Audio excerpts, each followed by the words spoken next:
Okay, this is probably one of the scariest stories you will ever hear. Parents in Montana that got their 14-year-old daughter taken from them by CPS. This is happening right now in our country. CPS comes in and takes your kids. The government comes in and takes your kids, sending her to a gender clinic. The nurse basically saying, yeah, I'm gonna get surgery to remove. Okay, this is probably one of the scariest stories you will ever hear, and not scary as in, oh, I'm scared like horror scary, but scary as in government overreach, taking children out of your home. This is a trend that's happening. I covered it in my last video of children coming out saying they're a different sex than they actually are. And then if parents don't affirm that, don't get them, chemical aid, steroids, whatever they need so that they can transition into the different sex, then the government comes in, CPS comes in and says, we're taking your child from you because you're not willing to affirm their new gender and their new identity. If your child says they want to be a cat, and they identify as a cat and you don't treat them that way, then we're now gonna take your kid. And this is happening all over the nation. Parents are sounding the alarm, warning people of this happening. This is an hour and 42-minute interview. I'm gonna cover probably like 10 minutes of it to talk about it, and I'll link the full video down below, of these parents in Montana that got their 14-year-old daughter taken from them by CPS, relocated to Canada to a gender-affirming home because they weren't willing to affirm her gender. Again, this is crazy. This is happening right now in our country, and these parents are sounding the alarm and warning people of this. So we're gonna watch some of this interview and react. We're gonna start where CPS comes in and ends up, basically you'll see, ends up taking their daughter. Typical teenager behavior. So it wasn't alarming. So I got a call at exactly 1:48 from our local police department saying that our daughter had made text message comments to another child that she wanted to kill herself and that this was her intention. So I stayed on the phone with the police officer. I walked down the hallway to where she was, and Who reported that? I'm sorry. Who reported the text messages? The other child that she made these comments to. The child reported it. Mm-hmm. Do you think the child did that of her own accord? Or was that a plan? Or were their parents involved? Because that's very odd. She only met the child one time at a track meet like 7 or 8 months prior. But she had spun this whole thing with this other little girl that she had terminal cancer and that Todd and I weren't letting her get treatments. So yes, I see. So this was part and parcel of a whole story. Yeah, so I do think that the child reported it because I think the child was like, she's being terribly abused by these awful people. Yeah, so the And this whole story, they're gonna spin it as if these are abusive parents for not affirming their daughter. Their daughter's gonna manipulate the situation, saying that they're terrible parents because they're not affirming and twisting it all. It's police crazy. Officer, like I said, he called. I went down the hallway and I talked to Jennifer, and she was in her room, but the door was open, and I was like, hey, what's going on? The cops are on the phone. Like, what is this about? I've seen other girls spin fantasies like that online and make false reports to other people of abuse in the household.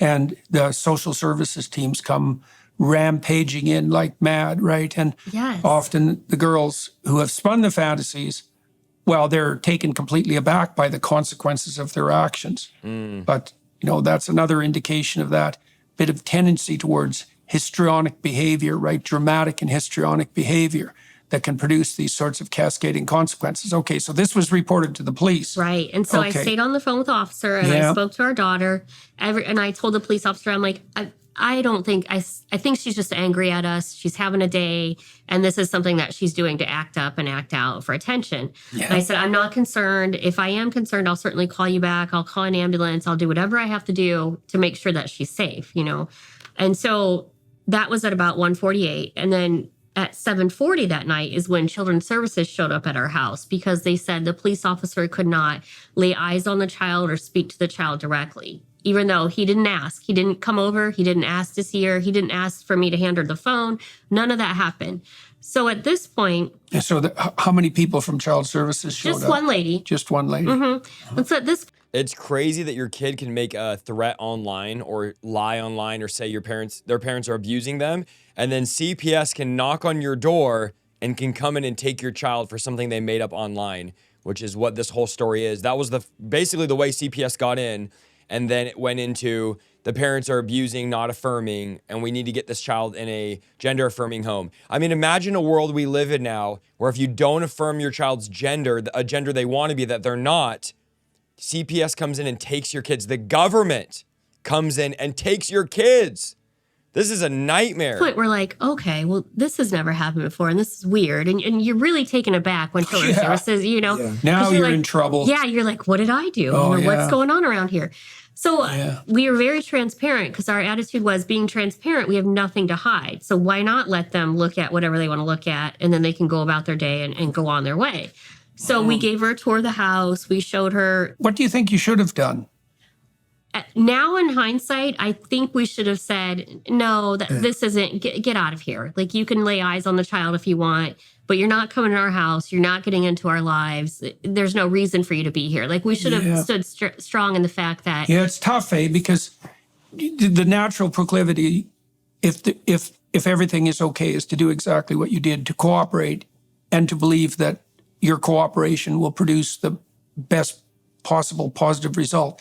My suspicions are now that for everybody in Washington listening, if child services shows up at your doorstep, it's time to get a lawyer. Like right now, before you talk to them. Wow, it's good advice. This is going to start happening more and more. This is what the third story I've covered where this happened, where child services is taking kids for not being affirmed, their gender being affirmed. So take this advice. If CPS knocks on your door, get a lawyer. Before you do anything with this them. is government overreach massively. And not to presume axiomatically that they are on your side or that things are going to go well. In fact, I would say quite the contrary. And that was where we at. We thought, oh, well, they're going to be on our side. They're going to see that we're dealing with a child who has some problems that we're addressing, and then they're going to go about their day. And that's not what happened. So, okay, so you're showing this person around your house. We showed her around the house. What's the interaction like with the person? It was friendly. She was friendly. She was nice. I mean, our home is very stocked, very nice home. Our daughter spoiled rotten for technology in her room. The report was that she had crazy. This kid's not being abused, living in a nice home, has everything she wants, and she's going to get removed because they won't affirm her gender. It's just 30 crazy. ibuprofen and drink. Well, we haven't gotten there yet. So what happened then? She said she had to talk to Jennifer alone. Yeah. And we were at that point. We were like, "Wow, this is getting alone, really, yeah." But we said, "Okay, you can talk to her alone." And they went out on the porch. They spoke for about 10 minutes, and then Todd and I went out on the porch because we were like, "We're just not comfortable with this. Right. This is going in a weird way. We're not okay with this." And at that point, that's when Jennifer had told the CPS worker that she had taken 30 ibuprofen earlier in the day at about 3 o'clock, as well as she drank toilet bowl cleaner in an effort to end her life. And we're like, we know this didn't happen because she has no signs of chemical burns. You know, she's not lethargic. She's not sick. And plus, I had been in the kitchen that day with my laptop at the table working where the ibuprofen and stuff were. And I know she hadn't taken any. You know, she hadn't had any squirreled away. I knew she hadn't done it. But we were like, we know that she tells stories and this is not true, but we're going to go to the hospital and have her checked because we're going to be safe as you could possibly be. Okay, so this is an hour and 45-minute interview. I want to skip to a separate part I want to react to. But they go from taking her to the hospital for suicide prevention, and then this hospital staff turning her against her parents, and then the nurse basically saying, I'm going to get surgery to remove my breast. That's something maybe you should do. This is a 14-year-old girl, by the way, to then sending her to a gender clinic, which I'm showing you the timestamps here, in Montana, which is so crazy. And then I want to talk about where they actually took her daughter and basically turned her daughter against them. Absolutely crazy. Watch this. So this is where, without notice, CPS removes their daughter and takes her 14-year-old. To a point where August 22nd, they told us she was next in line for a bed in Wyoming.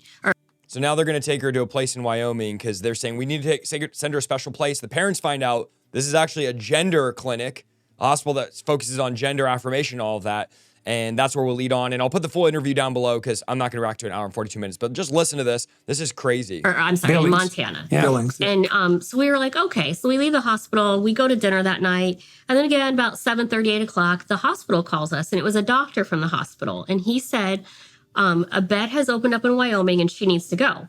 And we were like, we were just, what? You know, how did this happen? We were told Billings earlier today. And there's nothing worse than being proved right when you're apprehensive. Yeah. Okay, so now it's Wyoming, And so he said, well, she has to go. We're not doing her any good here. She can't just sit here forever. And I said, I understand that, but we were told she was next in line for a bed in Billings. We thought we had just a little bit of time. And so the call ended, and within 10 minutes, CPS showed up at our house with a police officer and removed her from our care. I want you to think about this. CPS, along with the police, come to your house and remove your daughter because you're not willing to affirm her gender. How insane is that in the United States of America that your kid, your 14-year-old, can be taken from you because you're not willing to affirm their gender? Ladies and gentlemen, this is some crazy stuff happening gave us right now. paperwork saying that we were unwilling or unable to provide medical care for her. And that's not true at all. And so what did you make of that? It said child neglect. They're saying that act Crazy. of not providing or not being willing and able to provide medical. Okay, now was that based on your objection to her being moved to Wyoming? Yeah, only that. She had only hit. I see, because so they told you she was going to Billings, then they told you she was going to Wyoming. You weren't very happy about that, and then they used that as evidence that you weren't willing to provide her with appropriate care, and that's when they took her from you. correct. Exactly. And They that's called it recommended. God. We were declining That's her so recommended crazy. health. Right. That's the way Oh, they I hope you guys are seeing how crazy this is, that your kid can be taken from you. worded that. Oh yes. Oh And man. so- So there's a great setup for you. Eh? So this was pre-planned. She was going to Oh, Wyoming. absolutely. You know why it was pre-planned? Jesus, Because that's they didn't rough. go through the court. All that was pre-printed. They got there in 10 minutes. 10 minutes. We got served I mean, 2 we weeks live in a later. small town, but it's not that small. You know, I mean, Wow, 10 minutes scary. from the time that we got off the phone to the time that you arrived at Oh, my yeah. house with the police. And they said, you guys can't talk to her again until we say. You can't talk to her, you can't call her, you can't see her. Crazy. Yeah. You can't talk to her or see your daughter until we say, this is the government telling them this. How old is she at this point? 14. Oh my God. So now she's fallen completely into the hands of the demented social Yes. workers. Exactly. So Yeah. then the next day, which was August 23rd, after they told us we couldn't see her or anything, they had somebody, an employee from Children's Services, transfer her to Wyoming. But on the way there, she was The allowed next to day, stop. Wyoming, yeah. She was allowed to stop and visit her friends. She was allowed to go to her summer Crazy. job. After we were told that we couldn't see her or speak to her, they made all these stops around town and visited with all these people before they left. She could tell them that she was transgender, suicidal, and And her parents were abusing her. And I'm like, I don't care what people think of me in the town, but she's a child. I mean, they should have protected her. What if, you know, when she's 20, she's over all of this and is in a different place in life. And now, what did you let her do? You know, what just happened there?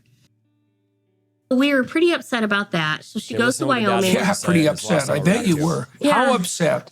her Extremely. They were just burning all of her bridges there, and it's like they were intentionally just burning all the bridges to her family at the So same time. how are you making sense of this? Because We're now not. We're just totally kind of, Wow. we're mad, we're upset, you Ugh. know, we're hurt. Our daughter's just been ripped away from us. Like it was, our whole world was just kind of spinning. Felt like we're up against the devil. That's what it felt like. Felt Yeah, like that's exactly. that's the face of the devil. That's what I thought. Yeah. Felt like we were up against the devil. He said that was the face of the devil. The government coming in and taking his kid from him for not affirming her gender. Felt like we're up against the devil. That is probably the most true thing he said in this whole interview. That's exactly what it is. This is a demonic spirit in government that's taking people's kids when they don't affirm them. That is That's what the devil crazy. is. It was and so okay, so why did it appear to you? Why did those appear to be the relevant terms to you? Do you think? because she's a child. She's a child. When I was a child, I could not make any such decisions. I'm glad my mom and dad were there to tell me no. You know, to Yeah, and keep that's me away from particularly those kind true of when you're people. like 13 to 15, boy. If you're able to, you can imagine staking your life on the stupidest decision you made when you were 13. My God, you'd be in Absolutely. such terrible shape. Absolutely. Yeah. And I couldn't believe that they could do these things. We'd Crazy. never been involved in this system before.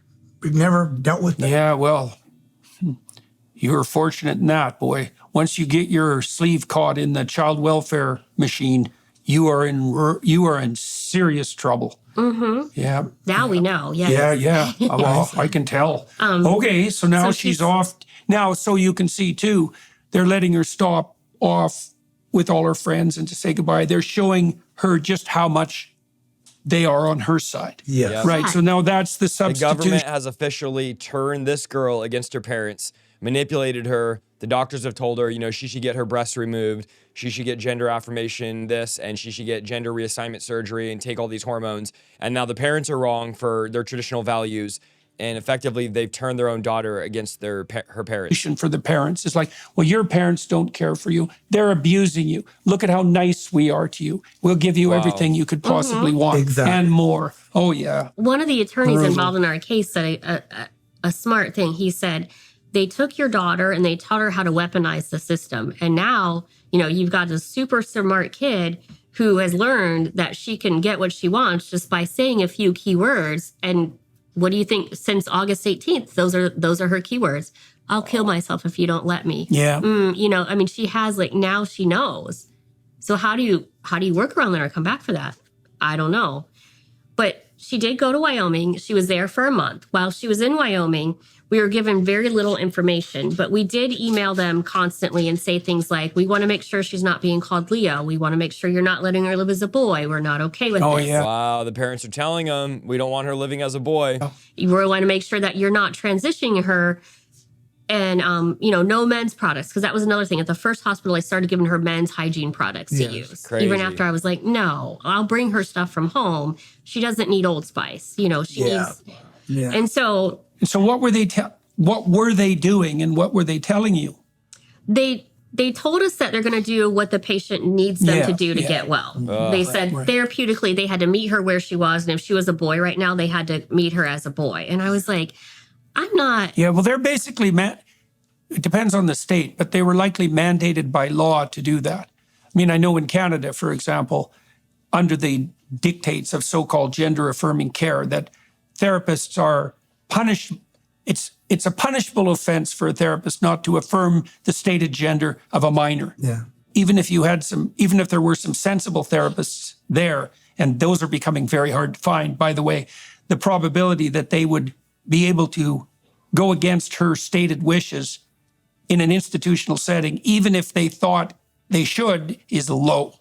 Wow. Right? Because that's exactly what and these bills that ban so-called conversion therapy, they're aimed precisely at ensuring that a child who's possessed by an evil whim, as is the case in your daughter, and then being egged on by narcissistic and cowardly psychopaths, the therapists and physicians for that matter, are required by law to continue with the lie. Right. And so everyone who's watching and listening should know that too. So you bring your child has gender dysphoria and associated conditions to a therapist or a medical professional at your peril. Right. Wow, guys. We truly are in the last days. This is something shocking that I'm seeing happen. It's a trend.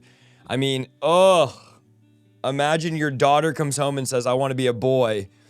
It makes my head spin. And you say, no, you're not a boy. God made you a girl. And then she reports you to CPS. And then the police knock on your door and say, hey, we're here to take your 13-year-old, your 12-year-old daughter from you, turn her over to the state, and then find a new home for her, a gender-affirming home. How mind-blowing is that?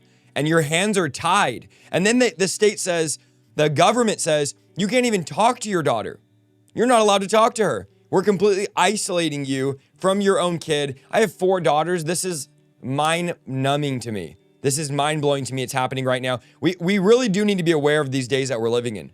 We really need to be aware of how evil the government is right now and how corrupt this is. This is the 3rd family I've covered that's this happened to. So don't think it can't happen to you. I would be very careful letting CPS in your home if your kid's starting to say, I want to be this and you're not letting me be this. Very careful when the police are knocking on the door saying, can we come in and check on your children? You know there's no abuse going on. You know that they're spoiled. They're getting food and health care. But now the government's saying you're not providing the health care they want. What? Hormone blockers?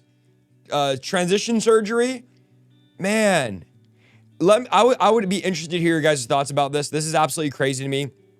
I don't know if these videos even help. I just want to bring awareness to this and kind of blow the trumpet and bring this darkness into the light. I'll link the original video, Jordan Peterson interviewing this family, in the description. I thought this was the same story that I covered last week, but this is a different family.